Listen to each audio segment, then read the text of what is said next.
皆さんまず手をグーパーグーパーグーパーしてみてください。できましたでしょうか？できましたね。それでは今度は手をグーにしたままパーになれパーになれ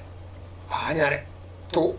命じてください。さあ手はどうなりましたか？グーのままだったんじゃないでしょうか。ではですね、先ほど手をグーパーグーパーとした時はどのような命令を出して手を動かしていたんでしょうか。今回はですね、この手を動かすのにはどんな命令をしているのか、誰がもうどこで命令を出しているのか、そういったことをですねちょっと解説していこうかと思います。これが分かればですね、練習や本番にすごい役立つと思いますので、ぜひ最後まで見てみてください。一応体を動かしているのは科学的にというか医学的にはですね、小のいう場所で体からいろんな情報をこう受け取ってですね、適切に体を動かしているそうです。そしてですね、パーになれなどとこう命令していたのはですね、前頭葉という場所らしいです。ということでですね、体を動かしているのはパーになれという前頭葉の言葉ではないということをまず覚えておいてください。次行きましょう。次にですね、それぞれの役割、性能ですね。まず小脳です。こちらですね、もちろん体を動かす役割になっています。例えばですね、歩いていて何かにつまずいて、転びそうになった時、とっさにですね、左手とか右手とかも右足、もう体全体がですね、転ばないように、もしくは転んだ時に怪我を最小限に抑えるためにこう勝手に動く感じですね。転びそうになった時にまず左手をどっかに掴もうともがいて、右手の人差し指をこう立てて右足は前に出してなんて考えて命令している人はもちろんいませんし、そんなことを考えていたら間に合いません。歩いてる時でさえ、ご飯を食べてる時でさえ、行動してる時は一つ一つこう指を動かすとか命令してる人はいないですね。何も考えずに体を動かしています。つまり体を動かす時には何も命令してない、前頭葉は他のことを考えている、もしくは何も考えていないということですね。こんなの当たり前じゃないかという人がいるかもしれませんが、演奏に関してはその当たり前ができてない人が結構多いんですね。例えば次のフレーズはもう練習しまくって間違えられない、ここは一番いいとこだから絶対間違えないぞとかですね、演奏中にですね、ピカードは走んないようにしようとかですね、中指から始めようとかですね、走っちゃうフレーズだから走らないようにここは弾くぞ、次は弾くぞ、力を入れすぎないようにしようとかですね、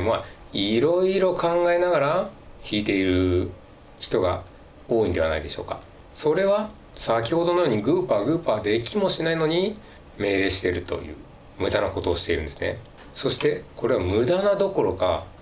体の動きを邪魔してしまっているんですね。例えば、廊下の100センチ幅をまっすぐ歩いてくださいと言われたらほとんどの人がもちろんできますね。ただそれが断崖絶壁、風なくてもいいですね、断崖絶壁の100センチをこう歩いてくださいって言われるとですね、これがなかなか歩けなくなる人は結構いるんじゃないでしょうか。もしくは慎重になる、これは当たり前ですね。例えを演奏っぽくしてみましょう。指を何も考えずにぐちゃぐちゃぐちゃぐちゃと動かしてみましょう。動きますね。めちゃくちゃ弾くことはできます。ところが同じようなことを動かす指を中指、人差し指、親指と小指と考えながら動かそうとすると、人差し指同じようなスピードで動かせなくなるんではないでしょうか。先ほどはもうぐちゃぐちゃぐちゃぐちゃと動かせたのに、中指、薬指、間違えたりしますね。親指、小指とか考えながらやろうとすると途端に指は遅くなります。これがですね、前頭葉どこかわかんないですけど、前頭葉が小脳の動きを邪魔してるということなんですね。つまりじゃあどうすればいいんだよというやつですね。つまりじゃあ何も考えてないときは動くのにいろいろなことを考えると動かなくなります。つまりですね、何も考えないで弾きましょう、演奏しましょうということなんですね。おいおいおい、何も考えなきゃ指動かないよという方がいるかもしれません。ただですね、この動画で最初グーパーグーパーしましたね。この時は何も考えずに指を動かしてたはずです。もちろん何も考えなければいろんなフレーズを、難しいフレーズもバンバン弾けるよと言ってるわけではありません。最初の方に説明しました小脳の役割ですね、これを考えましょう。小脳はいろんな体の指先から足の先まで情報を集めてですね、一瞬で、そして適切に体を動かします。簡単にまとめて言いますと、五感、体のですね、体から伝わってくる刺激、いろんな情報をですね、感じながら何も考えずに弾くということです。意識を感覚に向けると言ったらよいでしょうか。それが理想の状態ですね。これは簡単に言ってますが、もちろんこういう感覚を向けるというのも練習が必要です。最初の方は左手1本だけでもいいですし、右手の指の先を感じてもいいですし、リズムを感じている体に意識を向けてもいいですし、とにかく感覚に意識を向けて、そういう練習をしていくことになります。もちろん最初のフレーズを覚える段階とかですね、気をつけなきゃいけない時、そういう時はいろいろ考えながらやってももちろんやるべきですね。その際にちゃんと変な癖、力みなどを抜いて練習して、最終的に感覚に意識を向けてさらに練習する。本番も何も考えずに感覚に意識を向けて弾くということになります。この仕組みの解説はですね、やっぱり一つの動画では語り尽くせるものではないので、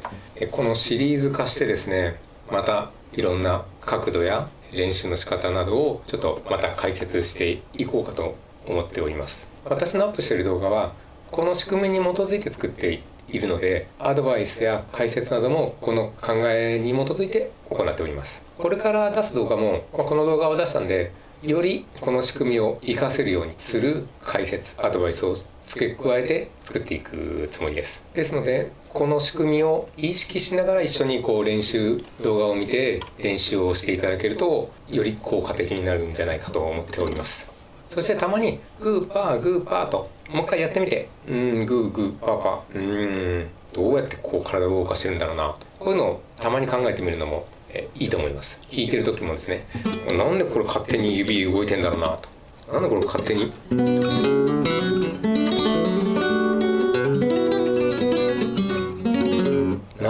指動いてんだろうな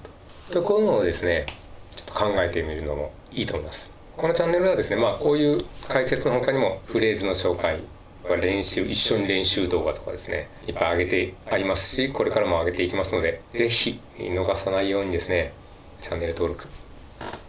お願いいたします。それではまた次の動画でお会いいたしましょう。アディオスですね。